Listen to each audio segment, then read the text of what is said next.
Hello आप सभी बच्चों को मेरा बहुत बहुत नमस्कार। स्वागत है नया चैप्टर में। ये तीसरी चैप्टर है हमारी और ये एक लेक्चर में बहुत ही छोटा सा चैप्टर है द लिविंग वर्ल्ड। ये एक लेक्चर में ख़त्म हो जाएगा।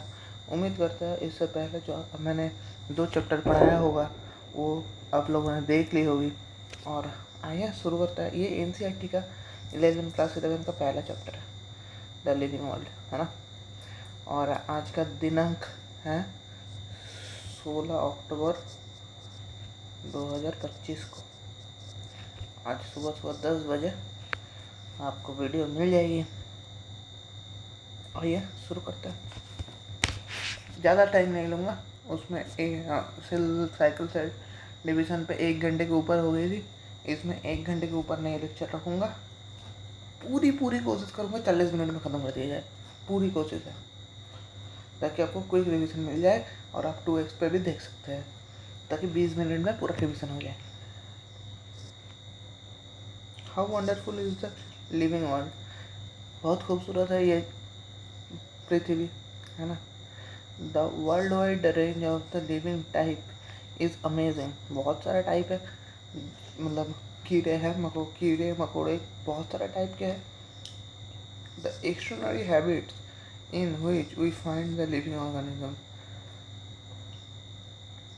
कुछ एक्स्ट्राऑर्डिनरी हैबिटेट्स के भी लिविंग ऑर्गेनिज्म में पाया जाता है। बी इट्स कोल्ड माउंटेन, ठंड बर्फ़ पड़ी हुई माउंटेन पे भी पाया जाता है, और डेसिडुअस फॉरेस्ट पे भी पाया जाता है जहाँ पे हर साल बारिश होती रहती है। ओशन में भी पाया जाता है, फ्रेश वाटर में भी पाया जाता है, डेजर्ट में भी पाया जाता है, वाट्स में भी पाया जाता है। लिव्स आर स्पीचलेस, हम लोगों को स्तब्ध करके रख देता है। The beauty of galloping horse, galloping horse की सबसे खूबसूरती की बात है द माइग्रेटेड बर्ड्स। ये माइग्रेशन कर सकता है, मतलब एक शहर से दूसरे शहर, एक कंट्री से दूसरे कंट्री जा सकता है ना। एक कंट्री टू अनदर कंट्री।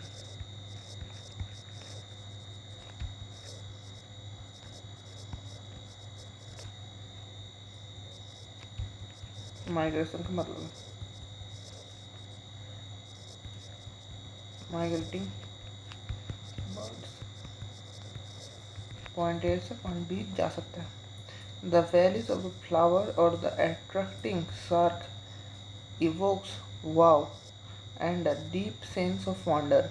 हम लोगों के अंदर एक wow फैक्टर और डीप सेंस ऑफ वंडर लाता है।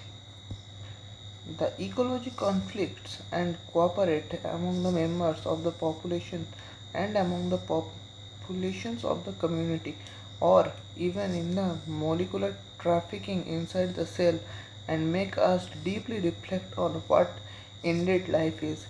लाइफ कैसा है, एक मोलिकुलर ट्रैफिक जो है इनसाइड सेल, जो सेल के अंदर है, ये भी बताता है। The question has be two implicate question within it. 2 question इसके अंदर है। The first is technically one side the seek of the answer what living is an opposite to.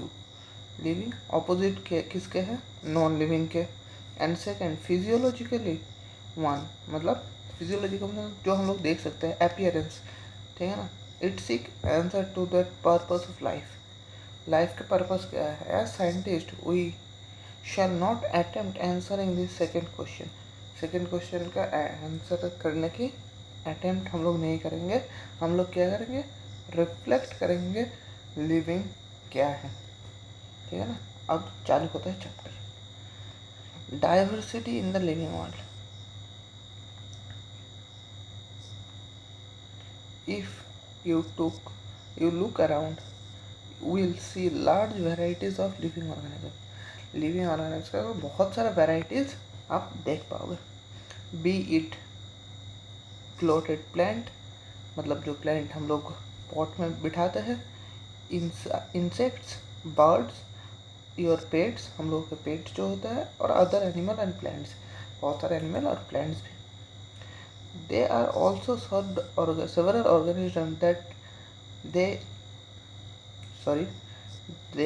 are also several organisms that you cannot see with your naked eyes. naked eye से सारे के सारे जो organism है वो हम लोग देख भी नहीं पाते हैं इस पूरी दुनिया में. If you were increase the area you make observe in the range of the varieties of organism you see would be increase.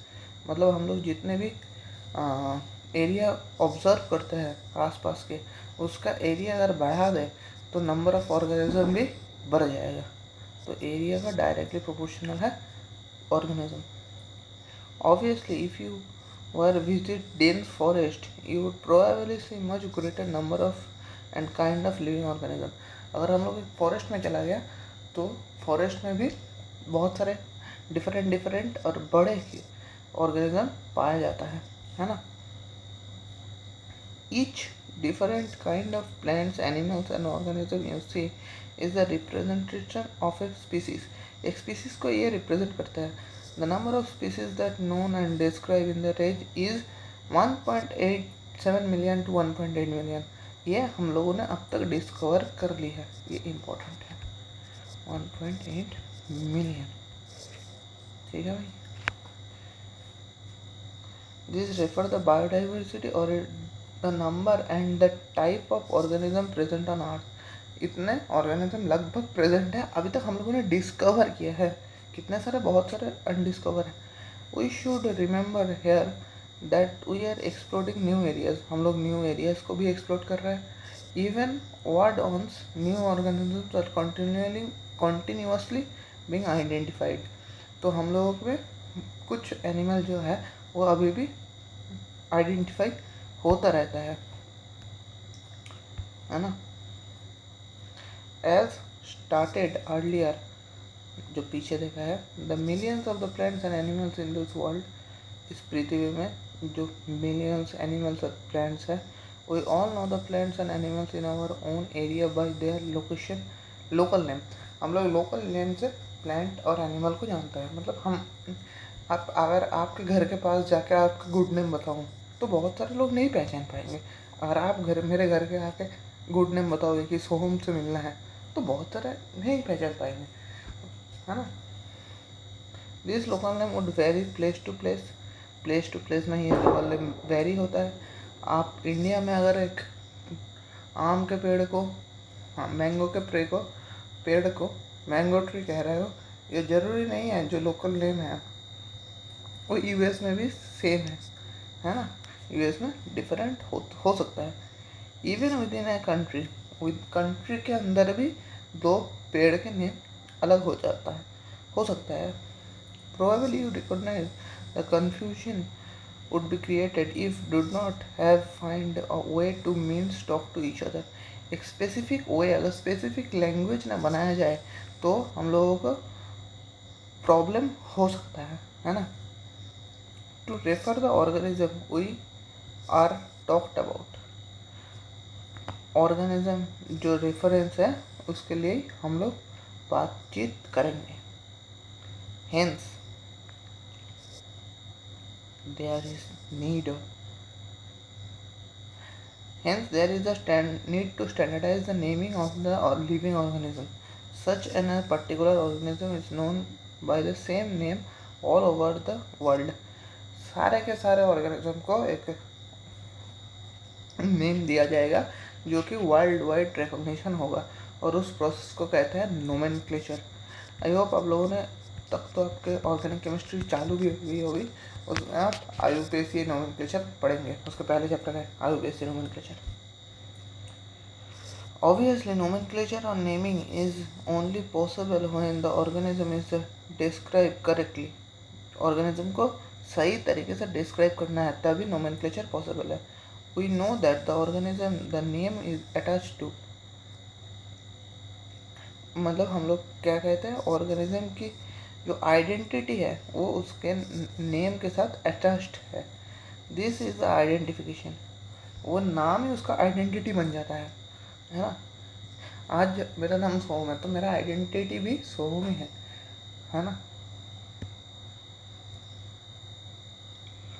In order to facilitate the study number scientists have established procedure to assign the scientific name to each organism.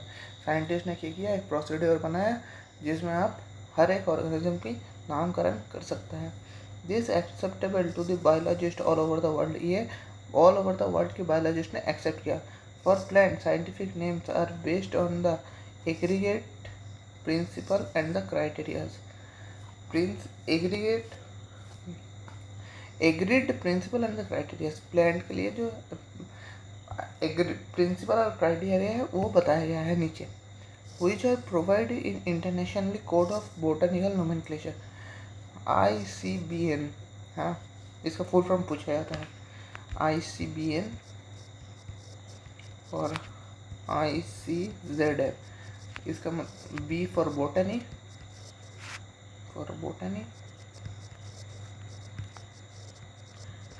Generally refer to. Botany हम लोग generally refer क्या करता है, plants की study. और Z for क्या है, zoology. Zoology तो हम लोग क्या है, एनिमल की स्टडी करते हैं. तो जो इंटरनेशनल नोमेनक्लेचर ने प्रोवाइड की थी प्लांट के लिए वो क्या है, बोटनी. और जो इंटरनेशनल ने रेफर किया था, एग्रीड किया था, वो क्या है, जूलॉजिस्ट है ना, zoology. Animal taxonomy have evolved the international code of zoology nomenclature. जो एनिमल है वो जूलॉजी के अंदर आता है, जो प्लांट्स है वो बोटनी के अंदर आता है. The scientific name ensure that each organism has only one name. एक ऑर्गेनिज्म का एक ही नेम हो सकता है, एक ऑर्गेनिज्म का मल्टीपल नेम नहीं हो सकता. Describe of any organism should be enabled the people in the parts of the world. कहीं पे भी एक दुनिया में, इस दुनिया में कहीं पे भी हो तो वो सेम नाम से ही उसको बुलाया. To arrive the same name, है ना, सेम नेम से बुलाया. They also ensure that such name has not been used for any other non organism. वो इंश्योर करते थे जो नॉन ऑर्गेनिज्म है उसमें यूज़ ना हुए हो उसी तरीके से नेम, है ना. Biologists follow a universal accept principle to provide scientist name known as organism. मतलब जो बायोलॉजिस्ट यूनिवर्सली एक्सेप्टेड है तो उन लोग एक ऑर्गेनिज्म की नॉन ऑर्गेनिज्म की एक स्पेसिफिक नेम रखने की, मतलब biologist follow universally accepted principle to provide. एक प्रिंसिपल फॉलो करता है ये लोग जो कि है वर्ल्ड वाइड एक्सेप्टेबल है नॉन ऑर्गेनिज्म की नेमिंग करने में. Each name has two component. एक नाम की दो कंपोनेंट है, एक जेनेटिक नेम और एक स्पीसीज, सॉरी, एक जेनेटिकल नेम होता है और एक जेनेटिक नेम होता है और एक स्पीसीज एपिथेलिट होता है ना. मतलब एक स्पीसीज का नाम होता है, उसके पहले जेनेटिक का नाम होता है. This system provide name of two components called biological nomenclature. इसको बायोलॉजिकल नोमेनक्लेचर कहते हैं. This naming system has been given by Carlos Linnaeus. Carlos Linnaeus साहब ने दिया था, है ना, कार्लोस लिनियस साहब ने दी थी ये नेमिंग. कार्लोस लिनियस साहब, हो जाओ यार, कार्लोस लिनियस साहब,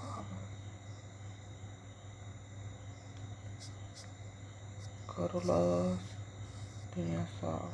हाँ, इट्स बीन प्रैक्टिस्ड बाय. मैं ना इस पेन से आपको पढ़ाता चलूँगा और जहाँ पे मार्क करने की बारी आएगी मार्क मैं पेन से कर दूँगा. यही चीज़ बढ़िया होगी, है ना, नहीं तो सारे ही मार्क हो जा रहा है, दिक्कत लग रही है. Is being practised by the biologist all over the world. पूरे वर्ल्ड की ये बायोलॉजी प्रैक्टिस करते रहते हैं. This naming system is use two word format. दो वर्ड फॉर्मेट की यूज़ करते हैं. was found to be convictions. Let us take the example of mango to understand that the way provide the scientific name is better. Scientific ने जो name दिया था वो mango plant से हम लोग समझेंगे. The scientist name of mango is written as Mangifera indica. Scientific name क्या था, मैग्निफिरा इंडिका.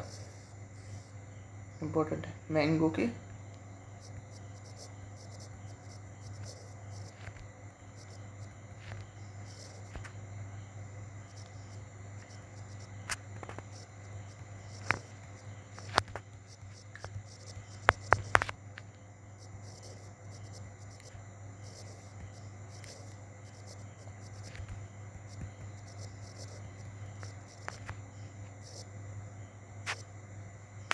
ये हम लोग पढ़ेंगे, ये अंडरलाइन वाला पोर्शन, ये अंडरलाइन मैंने क्यों किया, ये अंडरलाइन हम लोग पढ़ेंगे. Let us see how the binomial nomenclature work.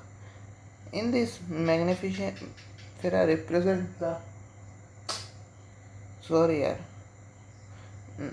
represent the genus while indica represent the particular species.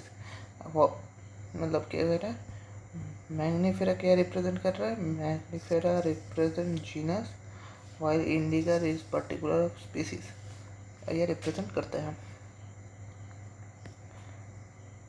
और specific on species or specific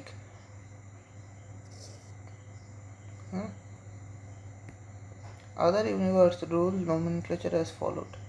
nomenclature के और भी कुछ रूल है, वो क्या क्या कह रहे हैं. बायोलॉजिकल नेम और generally in Latin and writing in italics. Biological name italics में लिखा जाता है और लैटिन से आया है और इटैलिक्स में लिखा जाता है biological name. And the Latins are derived from the Latin in respective of their origin. Latin से कोई सारे के सारे जो ऑर्गेनिज्म है उसका नाम लैटिन से लिया गया है. क्यों? लैटिन एक डेड लैंग्वेज है. आज आप कह रहे हो कि इंग्लिश, तो इंग्लिश दो तरीके की इंग्लिश हो जाएगी, एक यूके वाली, एक यूएसए वाली इंग्लिश. फिर मेरे को उतना आइडिया नहीं है, ऑस्ट्रेलिया की भी शायद अलग इंग्लिश है. तो ये इंग्लिश की तो डेड लैंग्वेज नहीं है, कंटिन्यूसली इवॉल्व कर रहा है ना. तो लैटिन एक डेड लैंग्वेज है, इसलिए लैटिन को चुना गया है. The first word in the biological naming are represented as the genus while the second component denoted the specific epitheliate. Both words are biological name while written are separately underlined or print in italics to indicate the Latin origin.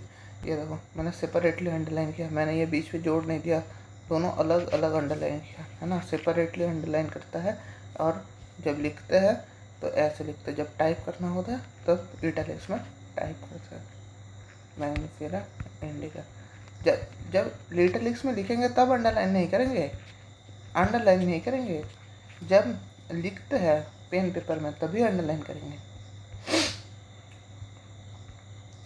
आ जाओ देखते हैं क्या बोला. The first word denoted the genus and the start with capital letter. ये देखो मैंने capital से start किया है ना. और while the species epithet starts with the small letter, it can be illustrated with an example Mangifera indica. ये देखो ऊपर आई का मतलब ऐसे नहीं लिखा मैंने, ए आई स्मॉल है.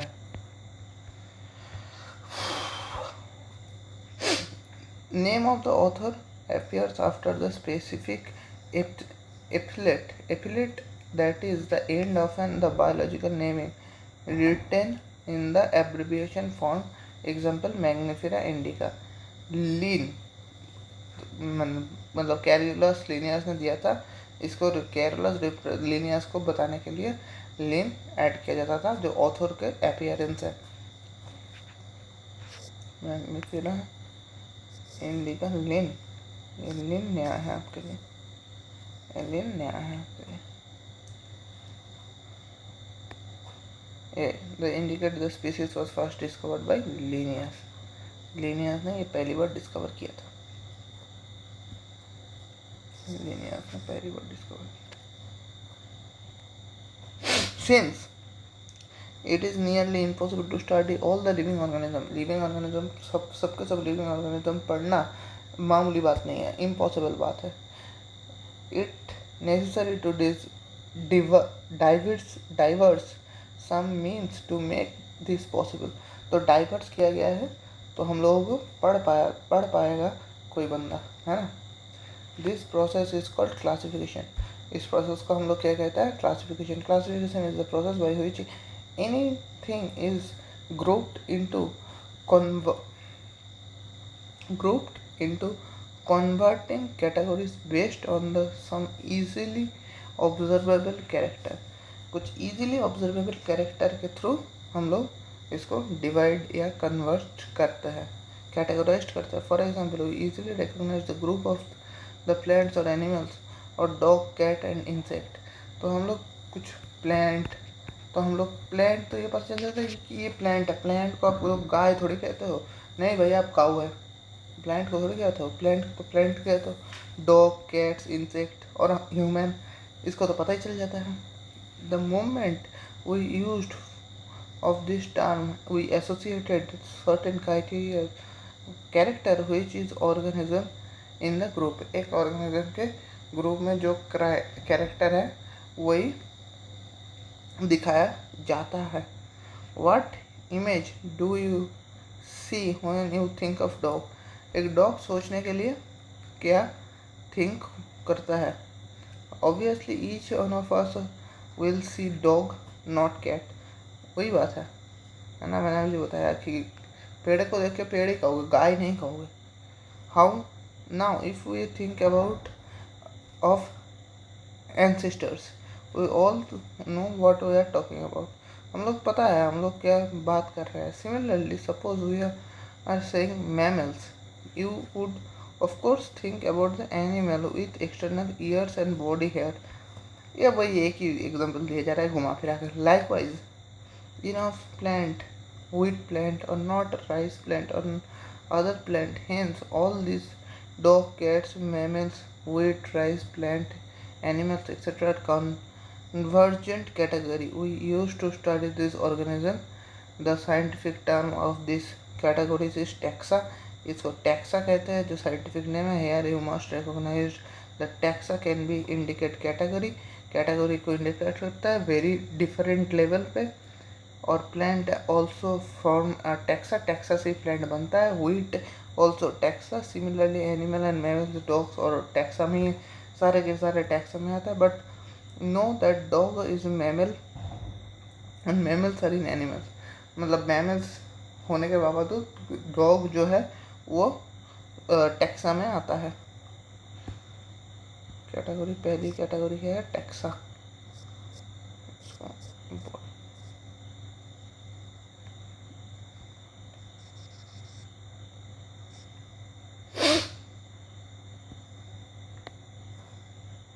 Hence, the based on the categorized all living organisms be classified into taxa। This process is called taxonomy। इसको taxonomy कहते हैं, जो कि प्लांट मतलब क्लासिफाइड करते हैं।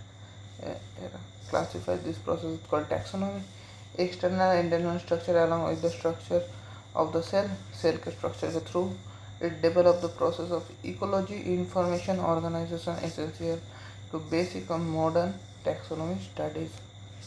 है ना, बहुत आसान सा चैप्टर है।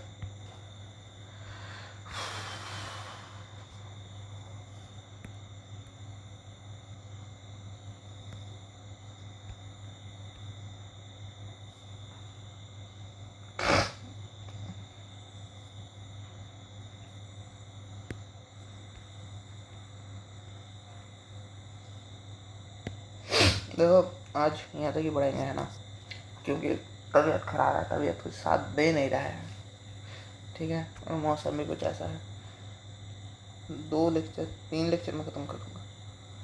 3 लेक्चर ज़्यादा हो जाएगा क्या? 3 लेक्चर में ख़त्म कर दूँगा। 3 लेक्चर बनता है, 1 घंटे की तो मुश्किल से नहीं होगी यार। 40-40 मिनट, 20-20 मिनट का दो, है ना। ये तो 4 मिनट मैंने कुछ बातें किया बीच बीच में, है ना, उसकी 4 मिनट, तो 20-20 मिनट का 2 लेक्चर और डाल देंगे, उसमें बातें नहीं करेंगे। चलो, है ना, ये 30 मिनट का सुन लो और 15-15 मिनट का 2 लेक्चर कर दूँगा, है ना। 1 घंटे में ख़त्म कर देंगे, है ना। तबीयत कुछ साथ दे नहीं जाएगी, सर में दर्द होना शुरू हो गया already. Hence, the characterization of identification, classification and the nomenclature are processes that are based on taxonomy। ये taxonomy के अंडर आता है। Taxonomy is not something new। taxonomy कोई नया चीज़ नहीं है। In human being, we all have been, अच्छा ये सिस्टम बढ़िया है। Taxonomy is not something new। In human being, we all have been interested to know about more and more about the various kind of organism. हम लोग बहुत सारे different organism के जानने की कोशिश करते हैं, particularly with reference to the their own use, मतलब खुद के यूज़ के लिए हम लोग बहुत सारे एनिमल का डिस्कवर करना चाहते हैं। मतलब हम लोग नया कोई दवाई बनाना है, कोई और बेटर मेडिसिन बनाना है, इसीलिए तो बहुत सारे एनिमल का सैक्रिफाइस किया जाता है। और उस सैक्रिफाइस के लिए, मेडिसिन की सैक्रिफाइस के लिए बहुत सारे नया एनिमल्स का हम लोग खोज करने में इंटरेस्टेड रहता है। इन अर्लियर डेज, पहले various kind of organisms particularly referred to own use. In earlier days, human being needed to find the source of basic needs of foods, clothing and shelter. Hence the earlier classification are based to use the various organisms. हम लोग पहले क्या थे, पहले हम लोग science इतना develop नहीं था, तो क्या क्या था, फूड, क्लोथिंग, शेल्टर, ये सब नेसेसिटी था। आज ये नेसेसिटी नहीं, मतलब नेसेसिटी तो है, यही मेन प्रायोरिटी नहीं है, हम लोग को डिस्कवर भी प्रायोरिटी है। Hence the earliest classification are based on used various organism. कुछ वेरियस ऑर्गेनिज्म की मदद से ये नेम था। Human being were since long and not only interested knowing more about different kind of organism. They are diversistic but also relations among them. वो उन लोगों के साथ रिलेशन भी बनाता है। नया न्यू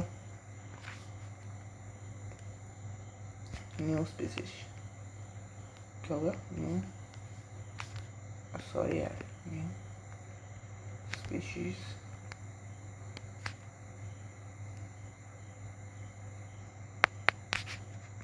के साथ रिलेशन शिप्स भी बिल्ड करना चाहते हैं। कौन? ह्यूमन।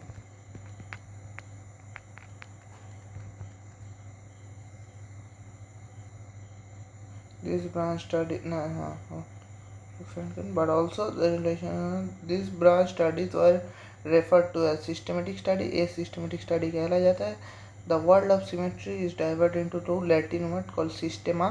Latin word एक क्या कहता है उसको, systema, which means the systematic arrangement of organism. System इसका मतलब क्या है, systematic organism of arrangement of organism. Linnaeus used systemic nature as the tilt in his publication. उसके पब्लिकेशन में ऐसा बताया गया है। The scope of the systemic was later enlarged, including identification of nomenclature and the classification. Nomenclature और classification में ये मदद करता है। System takes place into account evolve the relationship between the organism, है ना, मतलब सिस्टम इवॉल्व करता है, systems takes account evolve around the relationship between organism. दो ऑर्गेनिज्म के बीच में यह रिलेशनशिप बनता है सिस्टमिक अकाउंट्स की तरह से। धन्यवाद भाई, थैंक यू वेरी मच। और 2 लेक्चर में ख़त्म करते हैं, है ना।